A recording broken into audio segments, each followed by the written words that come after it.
začeli smo dobro, prvi 10 minut dobro smo jih pritisnili, zadeli smo tudi hiter gol.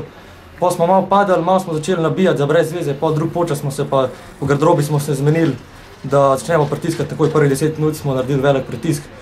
Pa smo pa držali tako do konca tekmo, ker ti pred Radomljami nikoli ni lahka tekma in na koncu smo zasluženo zmagali.